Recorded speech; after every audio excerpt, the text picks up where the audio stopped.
Fargo HBS Podcast. আসসালামু আলাইকুম সুপ্রিয় দর্শক, স্বাগতম জানাচ্ছি স্বাস্থ্য বিষয়ক বিশেষ আয়োজন ফার্গো পডকাস্টের আজকের পর্বে। সাথে আছি আমি মাহিন লাবিবা তুষ্টি, স্যার সলিমুল্লাহ মেডিকেল কলেজের চতুর্থ বর্ষের শিক্ষার্থী।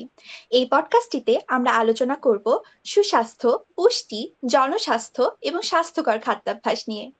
আজ আমাদের সাথে উপস্থিত আছেন প্রফেসর ডক্টর ইকবাল কবির, পিএইচডি, জনস্বাস্থ্য বিশেষজ্ঞ ও রোগতত্ত্ববিদ, স্বাস্থ্য অধিদপ্তরের সাবেক পরিচালক, পরিকল্পনা গবেষণা নিপসামের এপিডেমিওলজি বিভাগের সাবেক অধ্যাপক ও বিভাগীয় প্রধান। আসসালামু আলাইকুম স্যার, আপনি কেমন আছেন? ওয়ালাইকুম আসসালাম। এই তো রোজার মাস, আমরা এই পডকাস্টে আল্লাহর রহমতে এখন পর্যন্ত ভালো আছি। অনেক ধন্যবাদ আমাকে এই পডকাস্টে আমন্ত্রণ জানানোর জন্য। স্যার, আজকে আমাদের আলোচনার বিষয় হলো অসংক্রামক ব্যাধি বা নন কমিউনিকেবল ডিজিজেস। বাংলাদেশ সহ সারা বিশ্বে মরণ ব্যাধি রোগ, হৃদরোগ, শ্বাসকষ্টজনিত রোগ, liver and kidney diseases, cancer এসবের হার দিন দিন বেড়েই চলেছে। এই রোগগুলোকে আমরা একসাথে বলি অসংক্রামক ব্যাধি বা নন কমিউনিকেবল ডিজিজেস। স্যার, আপনার কাছে আমরা জানতে চাই যে বাংলাদেশে এই অসংক্রামক ব্যাধির সার্বিক চিত্রটি কেমন? খুবই সঠিকভাবে আপনি বলেছেন যে বাংলাদেশে একটা সময় ছিল যখন সংক্রামক ব্যাধির প্রকোপটা বেশি ছিল। আমরা এটাকে বলছি যে এখন একটা এপিডেমিওলজিক্যাল ট্রানজিশন চলছে। আমরা এই ভ্যাকসিন আবিষ্কার হওয়া, তারপর আরো কিছু মেজারমেন্টের জন্য, পাবলিক হেলথ মেজারমেন্টের জন্য সংক্রামক ব্যাধির হার কমে গেছে। এবং এটা শুধু বাংলাদেশে না, এটা গোটা পৃথিবীর অবস্থাই তাই। একটা এপিডেমিওলজিক্যাল ট্রানজিশনের ভেতর দিয়ে আমরা গোটা পৃথিবীতেই জনস্বাস্থ্য যাচ্ছে।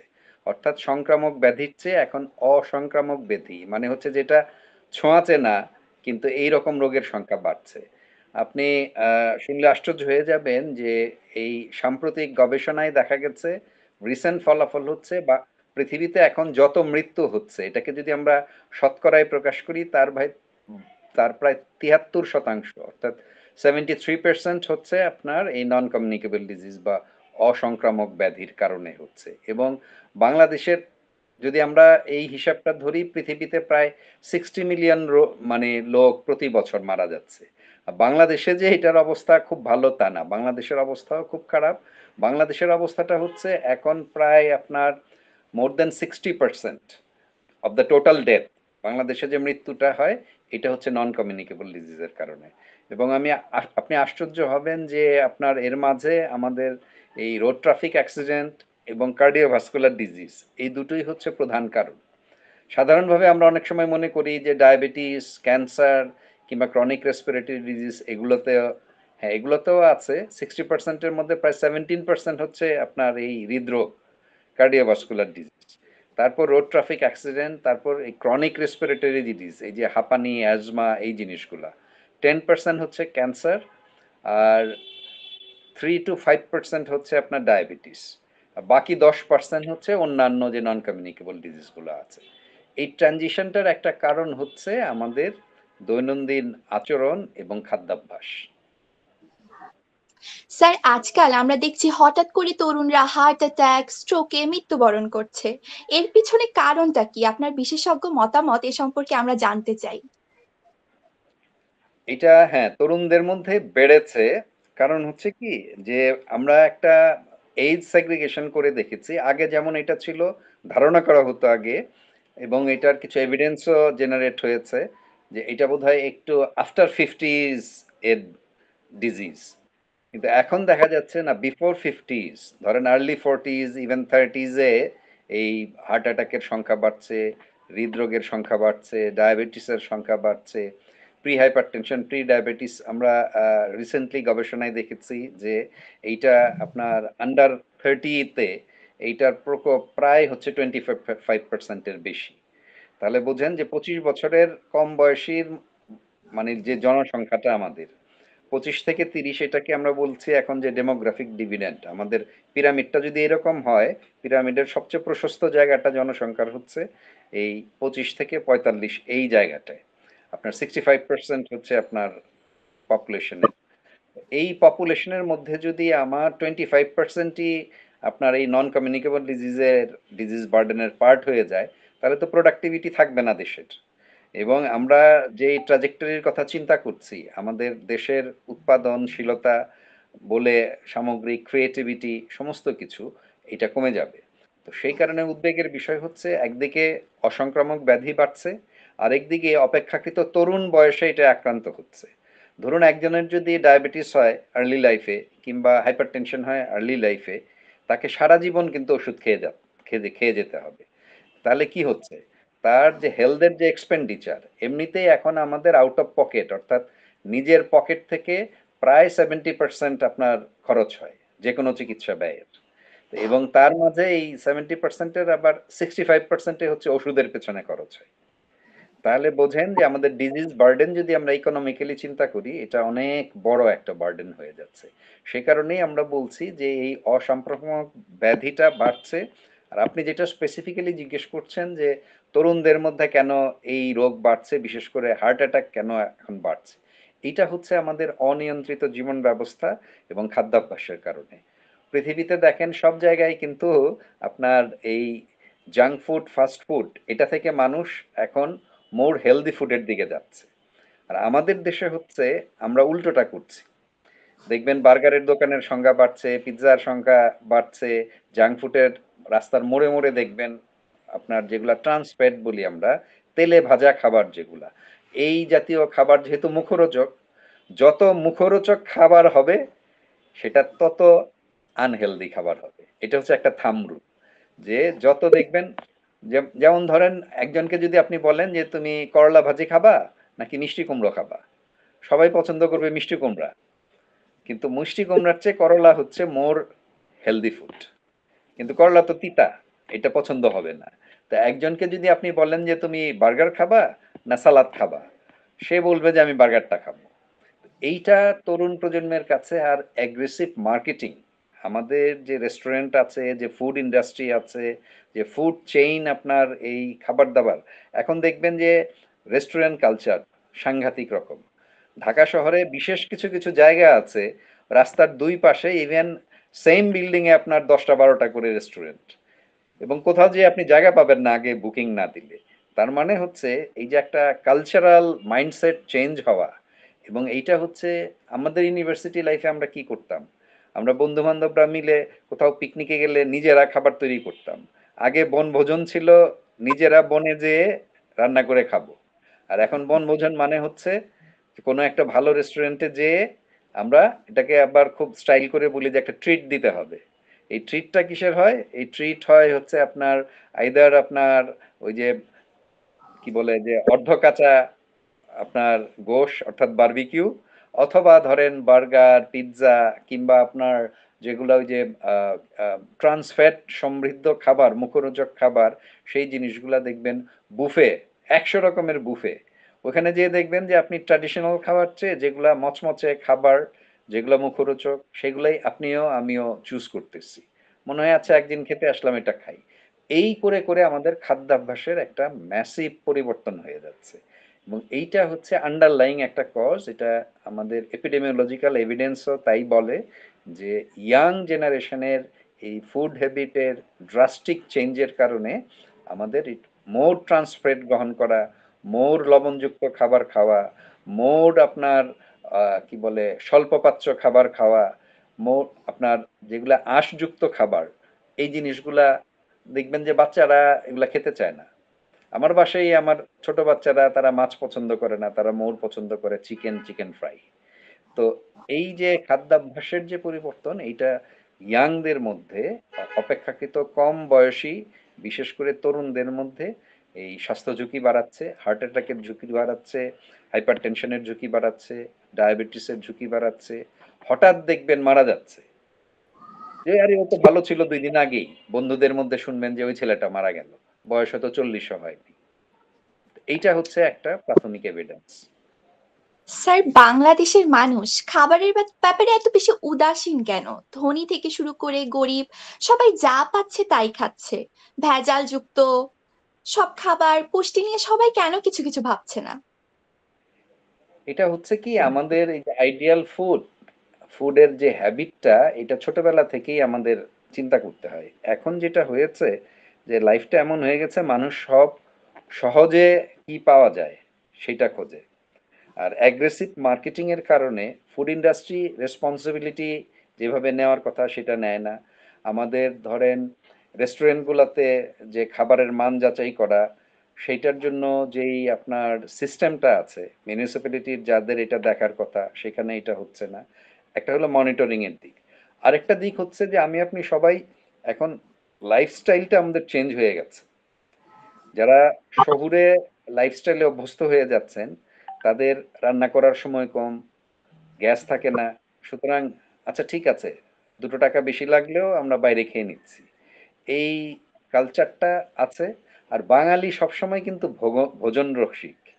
আপনি যদি সেই সৈয়দ মুজতবা আলী পড়ে থাকেন, দেখবেন যে তখন থেকেই বাঙালি ভোজন রসিক। আপনি দেখবেন ইফতারের মধ্যে আমরা হরেক রকম ইফতার না হলে হয় না। এবং খাবারের ব্যাপারে আমাদের পরিমিতি বোধ নাই। আর ওই যে বললাম, যত মুখরোচক খাবার তত আনহেলদি খাবার। আমরা সবসময় মশলা বেশি পছন্দ করি, মুখরোচক খাবার পছন্দ করি, মচমচে ভাজা না হলে আমাদের ভালো লাগে না। তো এই সবগুলা হচ্ছে এই ট্রান্স ফ্যাটে রাখো। আর ট্রান্স ফ্যাট হচ্ছে একটা প্রধান কারণ আপনার এই অসংক্রামক ব্যাধি বাড়ানোর ক্ষেত্রে। স্যার, শহরের মানুষরা কেন এত বেশি জাঙ্ক ফুড বা ফাস্ট ফুড খাচ্ছে? ফাস্ট ফুড খেলে শিশুদের কি কি ক্ষতি দেখা যেতে পারে? বাচ্চাদের মাঝে কেন আমরা এত বেশি ওবেসিটি বা ওভারওয়েট দেখতে পাচ্ছি? দুটো কারণ এটা। একটা হচ্ছে ওই যে বললাম, ধরেন শহরে বাচ্চাদের ফিজিক্যাল অ্যাক্টিভিটিজের স্কোপ কমে গেছে। স্কুলগুলাতে খেলার মাঠ নেই, যার ফলে ওর ফিজিক্যাল এক্সারসাইজ হচ্ছে না। আর তার যে পরিমাণ ক্যালোরি দরকার, তার চেয়ে বেশি ক্যালোরি এবং যেই বারবার ট্রান্সফ্যাটের কথাটা আসছে, ট্রান্সফ্যাট সমৃদ্ধ খাবার যেগুলো, এগুলা পরিমাণের চেয়ে বেশি হচ্ছে এবং এইটাই সহজলভ্য। আমাদের সময় আমরা স্কুলে ধরেন বাসা থেকে রুটি নিতাম, কলা নিতাম, এরকম টিফিন নেওয়ার একটা ট্র্যাডিশন ছিল। এখন বাচ্চারা কেউ টিফিন নেয় না।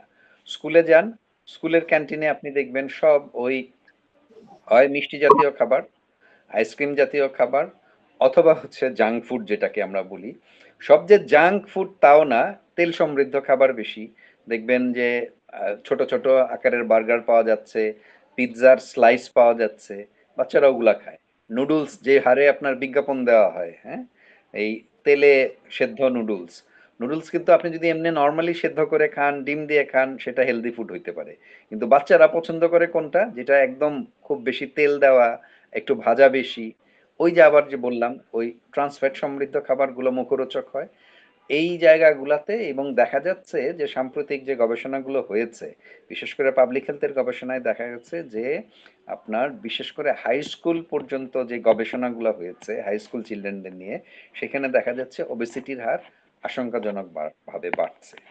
আর যেহেতু ফ্যামিলিতে ধরেন কিছু রোগ আছে, ডায়াবেটিস, হাইপারটেনশন, এগুলোর একটা জেনেটিক কানেকশনস আছে, বড়দের হচ্ছে এবং ছোটরা কি হচ্ছে, এই যে আর্লি তাদের ফুড হ্যাবিট চেঞ্জ হয়ে যাচ্ছে, আর্লি অবিসিটি হয়ে যাচ্ছে, এই কারণে তাদেরও এই অসংক্রামক রোগগুলো অর্থাৎ নন কমিউনিকেবল ডিজিজগুলোতে আর্লি আক্রান্ত হওয়ার সম্ভাবনা বেড়ে যাচ্ছে। অর্থাৎ অল্প বয়সেই আবার আপনার আগের প্রশ্নটার কথায় ফিরে আসতে হচ্ছে। দেখা যাচ্ছে একটা বাচ্চা আপনার ইউনিভার্সিটির লাইফে ঢোকার আগেই হয়তো তার ডায়াবেটিস হয়ে গেল, তার আমার এই এয়ার পলিউশনের কারণে তার হাঁপানি হয়ে গেল, তার ওবেসিটির কারণে তার আপনার হাইপারটেনশন হয়ে গেল। এই জিনিসগুলা আপনার অসংক্রামক ব্যাধি বাড়াচ্ছে। স্যার, চিনি কি আমাদের খাদ্য তালিকা থেকে পুরোপুরি বাদ দেওয়া উচিত? লাল চিনি কি আমাদের এটা জন্য তো একটা ভালো? গ্লোবাল, জি জি, গ্লোবাল একটা মুভমেন্ট চলছে। সুগার, সুগারকে এখন বলা হচ্ছে সুগার ইজ নট মিষ্টি, এটা হচ্ছে বিষ। তো ডাব্লিউএইচও একটা আন্দোলন শুরু করেছে, আপনারা জানেন যে বাংলাদেশে খুব কম প্রতিষ্ঠানই পাবেন যারা আপনার এই অ্যান্টি সুগার মুভমেন্ট, এবং ধরেন অ্যান্টি সুগার এবং আমরা অ্যান্টি সল্টও বলছি। যেমন ওই যে পাতে লবণ খাওয়ার একটা ট্র্যাডিশন বাঙালির কিন্তু আছে, হ্যাঁ, দেখবেন যে কাঁচামরিচ দিয়ে পেঁয়াজ দিয়ে আমাদের সেই যে পান্তা খাওয়ার যে স্টাইল, এক মুঠ করে লবণ নিয়ে নিই আমরা। এগুলার কারণে আমাদের দেখবেন যে গ্রামেও এখন অনেক, শুধু যে অবিজ লোকদের হচ্ছে তা না, এই অভ্যাসের কারণে, চিনি বেশি খাওয়ার কারণে। আর আমরা তো ধরেন চা খাই, ধরেন এমন লোকও আছে, ইভেন আপনি দেখবেন যে যে একদম শ্রমিক কিংবা রিক্সা পুলার, এরাও একটু পর পর দেখবেন যে একটু চা খেয়ে নেয়। চাটা যেহেতু ইনস্ট্যান্টই সে করে। এখন একজন যদি ১০ কাপ চা খায় এবং প্রতি কাপে যদি ধরেন ২ চামচ করে চিনি খায়, তাহলে আপনি হিসাব করেন কি পরিমাণ চিনি তার খাওয়া হচ্ছে। লোকটা হয়তো লিনেন থিন, অন্য কিছু খাচ্ছে না। আবার অন্যদিকে চিন্তা করেন যে আমাদের বেসিক ফুড হ্যাবিটের আমাদের বেসিক ফুড হচ্ছে ভাত। সব খাবারই আলটিমেটলি গ্লুকোজে পরিণত হয়। আপনি জানেন, আপনি যে মেটাবলিজমে যে আমাদের আলটিমেটলি এটা শর্করায় পরিণত হয়। গ্লাইকেশন যেই কথাটাকে আমরা বলি, হ্যাঁ? আলটিমেটলি যে সব সুগার হয়। আমরা যাই খাই না কেন, ধরেন প্রোটিন, ফ্যাট, আলটিমেটলি ওই আপনার যে আমাদের যে বায়োকেমিক্যাল যে মেকানিজমটা আমাদের পেটের ভিতরে হয়, যেটা আমরা চোখে দেখি না, যেটা আমাদের ব্লাড পর্যন্ত যায়, সেইখানে আলটিমেটলি সবই হয় গ্লুকোজে। আপনি যাই খাচ্ছেন এবং তার মধ্যে আপনি শর্করা জাতীয় খাবারটা বেশি খাচ্ছেন। আমরা নরমালি ভাত বেশি খাই, তার সাথে যদি আপনি দিনে ৫ থেকে ৭ কাপ চা খান এবং ২ চামচ করে চিনি খান, তাহলে কি পরিমাণ চিনি এবং সুগার আপনি অ্যাড করছেন। এই বাড়তি সুগার জমে যাচ্ছে বলে আমাদের ডায়াবেটিসের হার অনেক বেশি বেড়ে গেছে এবং আপনার এই যে ইনসুলিন ডিপেন্ডেন্ট ডায়াবেটিস বেড়ে যাচ্ছে এই সমস্ত কারণে। একইভাবে ধরেন ওই যে লবণ খাবার, ধরেন আপনি বাইরে যখন যান, আমরা ফুটপাতের পাশে বসে হলো একটু চটপটি খাই। চটপটির মধ্যে যখন দেখবেন যে আপনি একটু টক নিচ্ছেন, ওই টকটার মধ্যে যদি লবণ কম হয়, আপনি আবার একটু আলগা লবণ নিচ্ছেন, মামা একটু লবণ দেন। তো এই যে লবণাক্ত খাবারের স্বাদ আর চিনিযুক্ত খাবারের স্বাদ, এইটা এই জীবকে যদি আমরা সামাল দিতে না পারি, এইটা অসংক্রামক রোগ মানে বাড়িয়েই যাবে। স্যার, লাল চিনি কি আমাদের জন্য ভালো? লাল চিনিটা হচ্ছে, যেহেতু এটা রিফাইন্ড না, তুলনামূলকভাবে আপনি ভালো বলতে পারেন। এটাও যদি আপনি বেশি খান আবার ভালো না, বাট যদি আপনি বলেন যে সাদা চিনি চেয়ে লাল চিনি ভালো কিনা, এভাবে যদি আপনি কম্পেয়ার করেন, তাহলে বলবো হ্যাঁ, লাল চিনি ইজ বেটার দেন সাদা চিনি। স্যার, আপনি বললেন গ্লাইকেশন। গ্লাইকেশন জিনিসটা আসলে কি? এটা হচ্ছে ওই যে বললাম যে আমাদের যত ধরনের আমরা খাবার খাই, আলটিমেটলি খাবারটা একটা মেটাবলিক প্রসেসে যায়। আমি মুখে খাবার নেওয়ার পর একটা এনজাইমেটিক রিঅ্যাকশন হয়, পাকস্থলীতে যায়, সেখান থেকে এটা অ্যাবজর্পশন হয়। একটা ডাইজেস্টিভ সিস্টেম আছে আমাদের, যেটা দিয়ে আমরা এই খাবারটাকে শক্তিতে পরিণত করি। এই শক্তির উৎসটা হচ্ছে আপনার গ্লুকোজ। আমাদের ব্লাডে যে সেলগুলো আছে, এগুলার যে সাপ্লাইটা হয়, এটা আসে এখানে। এই টোটাল প্রসেসটা, ধরেন একটা ফ্যাটও আলটিমেটলি যে ক্রেব সাইকেলের মাধ্যমে আলটিমেটলি গ্লুকোজে পরিণত হয়। এই টোটাল প্রসেসটা আমি আর অত মানে, যেহেতু এটা সব ধরনের শিক্ষার্থী শুনবেন, ধরেন আপনার জন্য এটা বোঝাটা সুবিধা। সবাই আবার এই টেকনিক্যাল জিনিসটা আমি সহজভাবে বলছি যে সব ধরনের খাবার আলটিমেটলি গ্লুকোজে পরিণত হয়। এইটাকেই আমরা সাইন্টিফিক্যালি গ্লাইকেশন বলি। স্যার, আমরা কিভাবে এজিং কে প্রতিরোধ করতে পারি? এটা তো মিলিয়ন ডলার কোয়েশ্চেন। এইজিং প্রতিরোধ নিয়ে হিউজ গবেষণা হচ্ছে। হ্যাঁ, দেখবেন যে এই এখন অল্প বয়সেই চিনি বেশি খাওয়ার কারণে, জাঙ্ক ফুড বেশি খাওয়ার কারণে আপনার স্কিনের যে স্বাভাবিক যে টোন থাকে, টোনটা নষ্ট হয়ে যায়। টোনটা নষ্ট হয়ে যায়, ইলাস্টিসিটি কমে যায় স্কিনের। দেখবেন আমরা কি করি, সবসময় চাই যে আমার যেন রিঙ্কলস কম থাকে, রাইট? ধরেন এই যে মেয়েরা তো মেকআপ টেকআপ করে, হ্যাঁ, আজকাল ছেলেরাও করে, হ্যাঁ, এখন তো সব ওই যে কি কসমেটিক মাখার যুগ এসে গেছে বোধ ছেলে এবং মেয়েদের জন্য। তো এটা হচ্ছে যে আমি আড়াল করতে চাচ্ছি, কিন্তু এই আড়ালটা আপনার করা উচিত খাদ্যাভ্যাস পরিবর্তনের মাধ্যমে। আপনি যত আপনার হেলদি ফুড খাবেন, আর আমাদের যে ফুড চেইন যে মেকানিজম, যে ফুড ইন্ডাস্ট্রি যারা আছে বাংলাদেশে, আমার মনে হয় না এমন কোনো এই দু একজন নতুন এই আজকে যারা এই অনুষ্ঠানটা স্পন্সর করছেন, তাদের সম্পর্কে আমি যতদূর জানি যে তারাই বাংলাদেশে প্রথম একটা ডাব্লিউএইচওর গাইডলাইন ফলো করে একটা প্রথম আপনার হেলদি ফুড এবং বিউটিটাকে হেলদি করা, হ্যাঁ, এমন কিছু আমি মাখবো না যেটা আমার আপাতভাবে স্কিনটাকে সুন্দর দেখাবে কিন্তু স্কিনের ফাইনালি ক্ষতি করবে। এইটাই হচ্ছে অ্যান্টি এজিং এর থিওরি। অ্যান্টি এজিং এর থিওরি হচ্ছে আপনাকে যে ফ্রি র্যাডিক্যাল তৈরি হয় আমাদের এই ট্রান্স ফ্যাট থেকে, এই ফ্রি র্যাডিক্যাল যত কম হবে আপনি তত সতেজ থাকবেন। ফ্রি রেডিক্যাল যত বেশি উৎপাদিত হবে আপনার এইজিং প্রসেসটা তত ত্বরান্বিত হবে। ফ্রি রেডিক্যাল কমানোর একটা উপায় হচ্ছে আপনাকে ডব্লিউএইচওর যে আপনার কনভেনশন আছে এই কনভেনশন মেনে safe food, healthy food, safe practice of আপনার বিউটি অ্যান্ড ওয়েলনেস, এই জিনিসগুলো যদি আমরা এনশিওর করতে পারি তাহলে একদিকে দুটো লাভ আমাদের, এখানে একটা ডাবল লাভ আছে। ডাবল লাভটা কি? একটা লাভ হচ্ছে যে আপনি হেলদি থাকবেন, সেকেন্ড লাভ হচ্ছে আপনি ওই আনহেলদি প্র্যাকটিসের জন্য ধরেন আপনার নিজেকে সুস্থ রাখার জন্য যে খরচটা হয় আপনার হেলথ কেয়ারের পেছনে, এই খরচটা কমে আসবে। তাহলে দুটো লাভ, একটা হচ্ছে আপনি জাঙ্ক ফুড যে খাচ্ছেন এর পেছনে আপনার টাকা খরচ হচ্ছে বেশি, আপনার ওই যে যত বেশি আপনি কফি খাচ্ছেন, যত বেশি আপনি সুগার সমৃদ্ধ খাবার খাচ্ছেন, কেক পছন্দ করছেন, মজার মজার আইসক্রিম খাচ্ছেন, আপনার টাকা তত বেশি যাচ্ছে।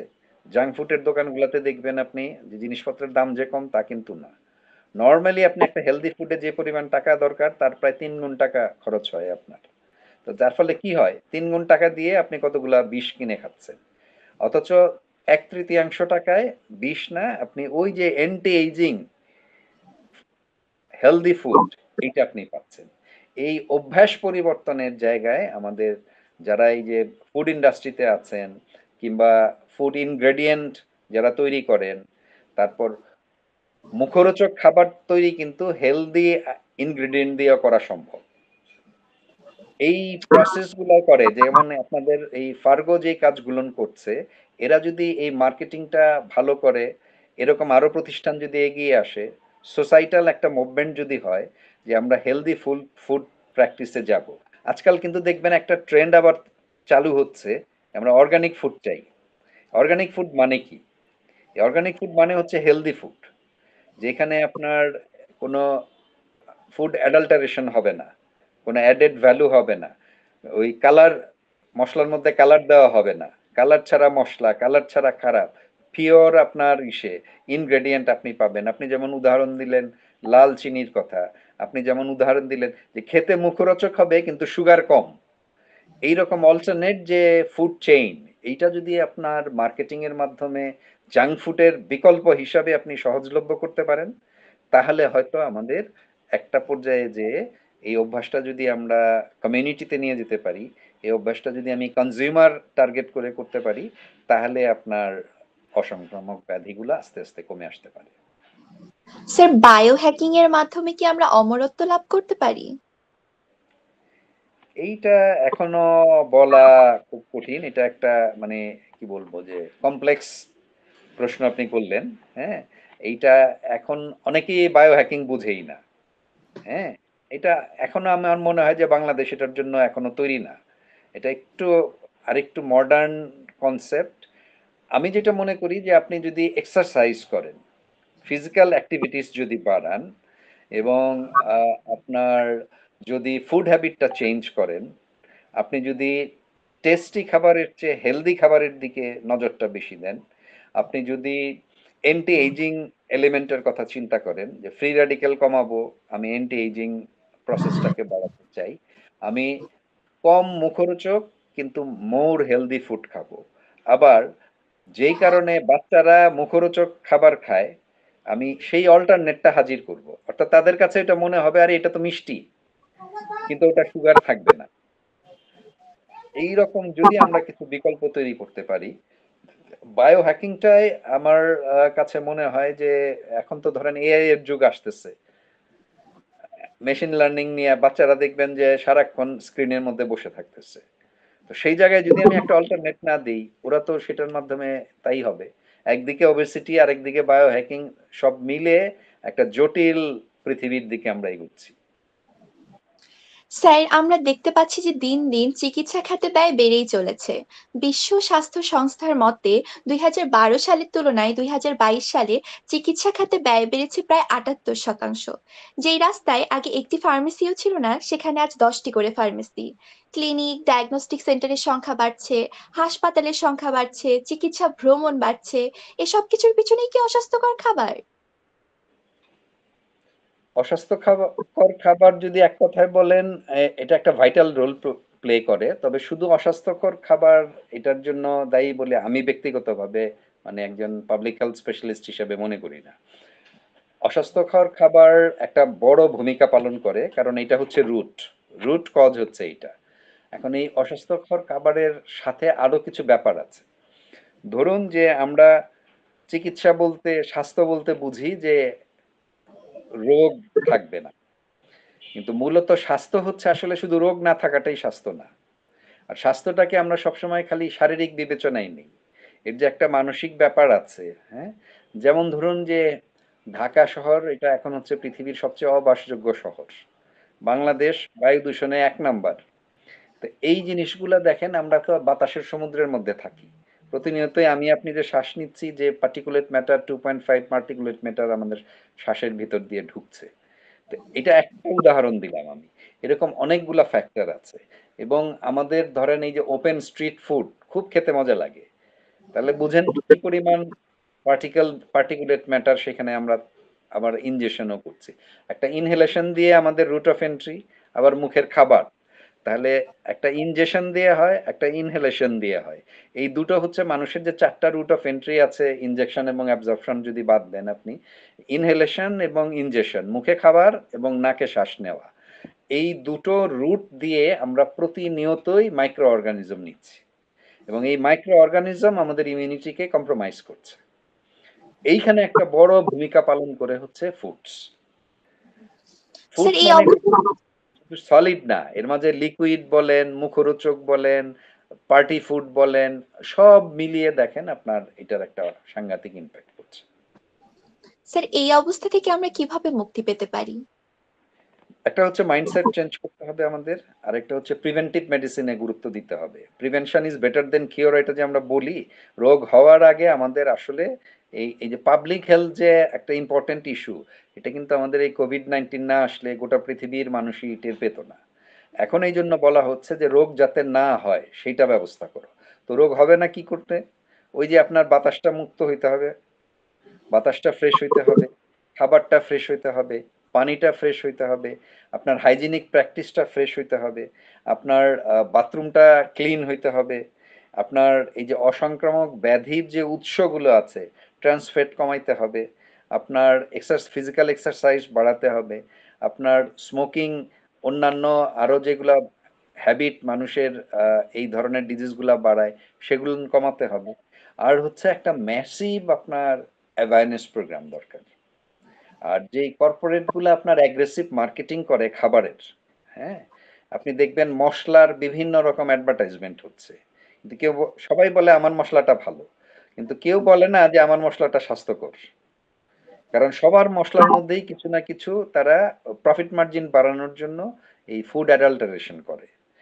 আবার মসলাকে আপনি এমন ভাবে প্রেজেন্ট করছেন, এবং মসলা কোম্পানিগুলো দেখেন বিভিন্ন রকম কম্পিটিশন দিয়ে, হ্যাঁ, এই রান্নাবান্নার অনুষ্ঠান, রান্নাবান্নার কে কত ভালো রান্না করছে তাকে পুরস্কার দিয়ে ন্যাশনাল হিরো বানিয়ে দেওয়া।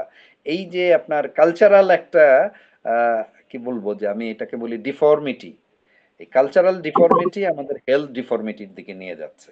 তো এইটা একটা পার্সপেক্টিভ। আমি আশা করি যে ফার্গোর মতো প্রতিষ্ঠান যদি বাংলাদেশে বাড়ে, এবং এদের যদি আপনার প্রভাব এবং প্রসার একটা সামাজিক পরিবর্তনের দিকে যেতে পারে, তাহলে ধরেন আমাদের এই মার্কেটটা চেঞ্জ হবে।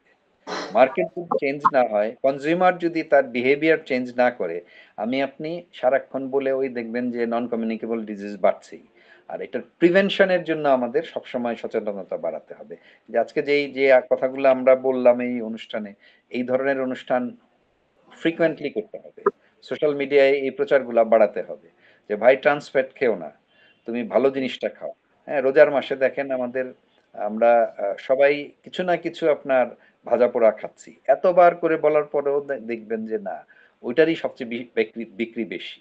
তো এই অল্টারনেটস গুলা, আচ্ছা যেহেতু এটা থেকে বেরোতে পারবো না, তাহলে আপনাকে এই যে ফার্গোর মতো বিকল্প বের করতে হবে। ঠিক আছে, বেগুনিটা খান আপনি, কিন্তু বেগুনিটা কি পরিমাণ তেলে ভাজবেন, এবং যেই তেলে ভাজছেন সেই তেলটার মধ্যে কেমন করে আপনি হেলদি তেলটা পেতে পারেন, কেমন করে ট্রান্সফ্যাট কম তেলটা পেতে পারেন, এই ফুড চেইনের মেকানিজমের মধ্যে এই এই ধরনের আপনার মার্কেটিং পলিসি নিয়ে এগোতে হবে। স্যার, যেমনটি আপনি জানেন, বিশ্ব স্বাস্থ্য সংস্থার পরামর্শ অনুযায়ী ফার্গো হেলদি খাবারের 5টি উপাদান ও নিউট্রিশন সাপ্লিমেন্ট নিয়ে কাজ করছে। ফার্গোর এই উদ্যোগটিকে আপনি কিভাবে মূল্যায়ন করবেন? এটা আমার কাছে মনে হয় ফার্গো খুবই এক্সেপশনালি এবং খুবই ভালো কাজ করছে। এবং এই যে পোস্ট কোভিড সিচুয়েশনে WHO যে 6টা প্রেসক্রিপশন দিয়েছে তার মধ্যে একটা উপাদান প্রিন্সিপাল হচ্ছে এই হেলদি আপনার ফুড সাপ্লাই চেইনটাকে এনশিওর করা। এবং ফার্গো এইটাকে সামনে নিয়ে এসে এই যে আপনার একটা নিউট্রিশন সাপ্লিমেন্ট এবং 5টা হেলদি ফুড আইটেম নিয়ে যাত্রা শুরু করেছে।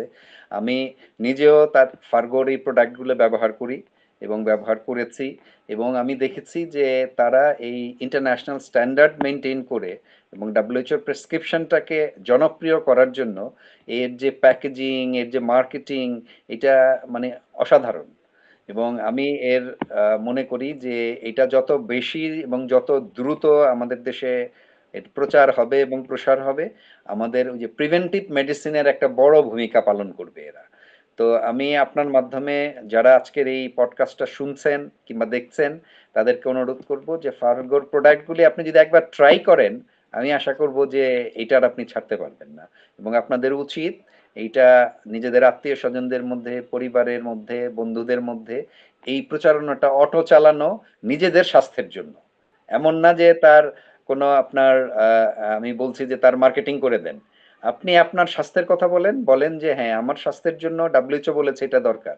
তাহলে WHO এর প্রেসক্রিপশন মেনে যে যারা এই জিনিসগুলা বাজারজাত করছে তাদের প্রচার দেওয়াটা আমাদের একটা নৈতিক এবং স্বাস্থ্যের অধিকারজনিত দায়িত্ব বলে আমি মনে করি। ধন্যবাদ স্যার, আপনার বিশেষজ্ঞ মতামতের মাধ্যমে আমাদের এই পডকাস্টটিকে সমৃদ্ধ করার জন্য। ধন্যবাদ আপনাদের সবাইকে এতক্ষণ আমাদের সাথে থাকার জন্য। দেখা হচ্ছে পরবর্তী পর্বে। ফার্গোর সাথেই থাকুন, সুস্থ থাকুন। আল্লাহ হাফেজ। Fargo HBS Podcast.